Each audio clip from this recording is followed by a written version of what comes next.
If you're relying on tools to find search terms, you're missing out on the biggest SEO opportunity in 2026. And here's the craziest part. Everyone's blindly following these same old tools and blindly trusting the data they give back, not knowing that these tools can only produce recommendations on past data, not what's happening right now. This means by using these same old tools, you're getting the exact same recommendations as everyone else, locking you into an endless cycle of competition. Now here's how you can be 5 steps ahead of your competition, like my client here, and propel your revenue forward forever. You do this by tapping into conversations, real raw discussions happening right now, and I'm going to show you how to turn that into SEO gold. I'm willing to bet this is what your current research method looks like. You boot up a tool like Ahrefs, SEMrush, Keywords Everywhere, something like that.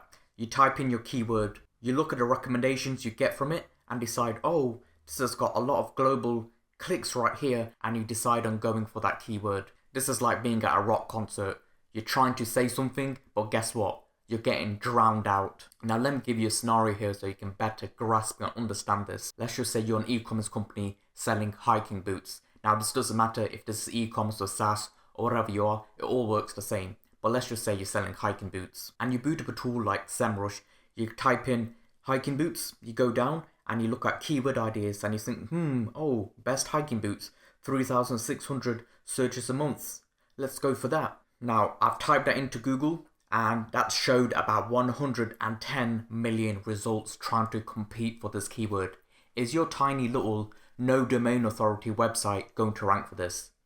I'll let you answer that. Here's how you tap into what hikers are talking about. It's by using conversation research. This strategy is so underused, I guarantee you none of your competitors are using it. I remember when I was in Japan hiking up a mountain, and at the base of that mountain it was absolutely rammed with people. But the higher I went, the less and less people there were, till I got to the very top when it was literally just me and some cat I found out there. And conversation research is about climbing higher, finding these untouched topics, the hidden pain points, the real discussions happening right now that tools can't predict, because the tools are at the bottom of the mountain. And when you get to the top, that's when your competition disappears. And like when I was in Bali here, I was at the very top and there was no one around. So what you're going to do is go to where conversations happen. So this is Reddit, Quora, Facebook groups, YouTube comments, Twitter threads, Discord, school, review sites, etc. So let's take Facebook groups as the first method I'm going to show you. And let's just say you're selling dice towers, right? These dice towers, that's what you're selling. Let's take that as a scenario. What I did was I decided to join a few Facebook groups. They were board game Facebook groups. And I simply put in this post, I've been seeing these dice towers popping up a lot. Why would you use one of these other than they can look cool? And I got 163 comments just on the one post out of the multiple posts I posted. And people responded because they're genuinely passionate about this. I had one and it made too much noise. I never would have thought of that. Build them yourself. That's a big objection you've got to address. Why would they go out and buy something when they can build it themselves? Or use one of these. That's a bigger objection because forget building it. They can just go into the cupboard and get a mug or something and use that. Because you have a friend that throws dice like a toddler. This guy wrote a list. It goes more and more and more. And the key takeaways was, it's noisy, users can use a small bowl instead. I use it when playing sitting on the floor. It stops players from cheating. I never thought of that. It stops some pieces from falling over. Can you see what's happening here? I'm gathering unique insights. Now, let's see what the top ranking results are doing on their page. So we've got this number 1. Let's scroll down. Look at the description. It's hardly anything. It's just some generic copy. Look at the second one. They've got a little description here. Scroll down. Nothing. Now let's take a look at Etsy. They probably pay a lot in terms of their SEO. Let's scroll down. Some nice dice towers. Look at their description. Very brief. And they've got a couple of questions that they answered. That's it. And if you were to try and outrank them using this content right here, you'd have a very good chance of completely dominating for this particular keyword. Everyone's doing this generic stuff, whilst you've decided to take a bit of time to do some actual research. And if there's one thing you take away from this video, I want it to be this right here, what I'm about to say. Google does not care about your content. It cares about unique insights. Because here's the thing, Google's got AI, they can already create content, they don't need you for that. But what's very difficult for them is discovering new insights. So when you've got these new insights and the bot is crawling your page, they're seeing all this new data, all this new information, guess what? They're going to rank you higher for it because you're seen as an authority. You're seen as someone who's standing out. And if you're looking to scale your business using SEO, then I'd highly recommend you check out this page right here. And here's the thing, you're watching different SEO YouTube videos, you're reading blog posts, and guess what? That's going to take you years of trial and error to figure things out. And here's the alternative, a one-on-one session with me where I show you what you should be doing and what you should be avoiding in order to increase your rankings and your revenue. I'll leave the link in the description below. Next up are niche forums or broad forums like Reddit here. So for example, all you're going to do is go to Google and type in forum, the plus symbol, and then whatever your topic is. So I've gone ahead and done that. We've gone for hiking boots. So let's see what people are saying. What boots should I get? That's a bit broad. Best walking boots UK. That's a bit too broad as well. Let's keep looking. Scotland proof hiking boot recommendations. I never would have thought of that. Budget hiking boot. Now I'm thinking let's create a category for $100 hiking boots, $200 hiking boots, $300 hiking boots.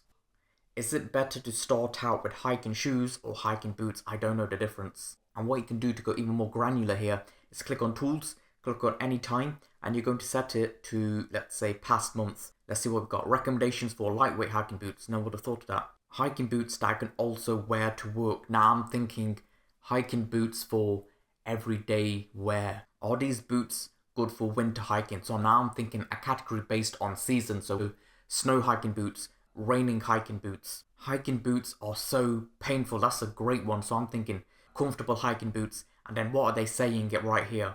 And whatever pain points and objections they're having, guess what? Put that into your product description or your category. And guess what? When you do this, you're building trust and rapport because you're repeating the same information they have in their head, and that makes them think, oh, they know my exact situation, leading to more sales. The next method is using YouTube comments for SEO. I've never ever heard anyone else talk about this. First of all, you're going to find a relevant video or topic to analyze. So I've just gone for this one, best hiking boots, right? The ultimate guide to hiking boots, my selection. So literally all you're going to do is copy this, copy a bunch of comments, and it doesn't have to be clean or anything like that. Go to my tool right here, this is a free tool, and right here on the left, paste in the comments, and then the YouTube title, copy the title, and paste it back in here. And then what you're going to do is click on Run App, and then it'll give you common concerns. So it's mentioned things like toe box width. I never would have thought of that. So many commenters express a desire for hiking footwear with wider toe boxes. So, and it gives you quotes of the YouTube comments as well. Wider toe boxes, we need more. And then it gives you the actual YouTube channel, Master of the Realm. Waterproofing issues, socks and blisters, finding the right fit, reoccurring themes, trail runners versus traditional boots. I've never heard of that. So literally you're just going to take the common concerns, look at the reoccurring themes, and see if you could create new commercial pages based around it. Can you put this into your content and will that help? Because remember, it's got to all be relevant to the page. Next method is to use customer reviews, and like the YouTube comment section, this is severely underused. No one else is using this. So what you're going to do is find similar products on sites like Amazon, Trustpilot, etc. Then you're going to use the review analyzer tool, and this is a tool that I built myself. If you want access to these tools, then let me know in the comments. So we're going to go over to Amazon here. I've put in hiking boots, and it's got a good amount of reviews. And literally all I'm going to do is take all the 3-star reviews, or as many as I can. And what you're going to do is copy them, go to next page, and copy some more. Then you're going to go to review analyzer tool, paste in the reviews right here on the left. I'm going to copy the title for this, put it in here, and click on Run App. So here's the results I got. Comfort and blisters. Many users reported discomfort after extended use. So you can put on your product page, even after extended use, it won't cause discomfort or pain. Shock absorption, that's never entered my mind. Durability issues, breathability, I've never thought of that. Sizing problems, material quality. Now I'm thinking leather hiking boots, mesh hiking boots. Hard edges, some users reported discomfort from seams or edges within the boot, so you can add that to the copy and say this isn't a problem with our boots. Now that you've got a bunch of different ideas, how do you actually validate these ideas? And more importantly, validate these ideas without using any of these tools because again, these tools are based on past data. So the first method is use the Google autocomplete function. So this right here, if Google autocomplete finishes things, so like hiking boots for women, for men, that means there's search volume behind it because people have searched this up. So hiking boots, and let's say we were talking about those toe boxes, right? So toe space toe box. So guess what? People are searching it, so it would make sense to create content on that topic. The next method is if websites are publishing on that idea, then that means there is volume behind it. So for example, if I type in hiking boots toe space, and let's just say Google does not autocomplete here, okay? Let's pretend that isn't happening. Let's search it up. Hiking boots, how much toe space? So guess what? There's a Reddit there. There's Facebook talking about it. There's this right here. There's another climbing forum. We've got this guide on here. So guess what? There's lots of content being published around this topic. That means there is search volume behind it, even if the Google autocomplete isn't working for it. The third method is if people are talking about it, then there is demand. If you find people talking about it on Reddit, on the YouTube comments, in the reviews, etc., that means people are looking it up in the biggest search engine in the world. And instead of overthinking a topic, should I publish it? Just publish it. What's the worst that can happen? And let me ask you a question. When was the last time you discovered something amazing just by following the crowd? I'm guessing never. And the best content isn't based on regurgitated keyword reports. It's based on real human conversations. Because everyone has access to all these tools, but who's going out there and actually engaging with people in that particular niche or industry? And this isn't just about getting more traffic. It's about deciding to wake up and follow a strategy that's actually going to work for your business, even if no one else is following it. And you can be all these people on the right here. They can use all these easy plug and play methods. That's easy and simple. Or you can put in a bit more effort and get much greater results. It's up to you. And if you want me to personally help you, then check out the link in the description below.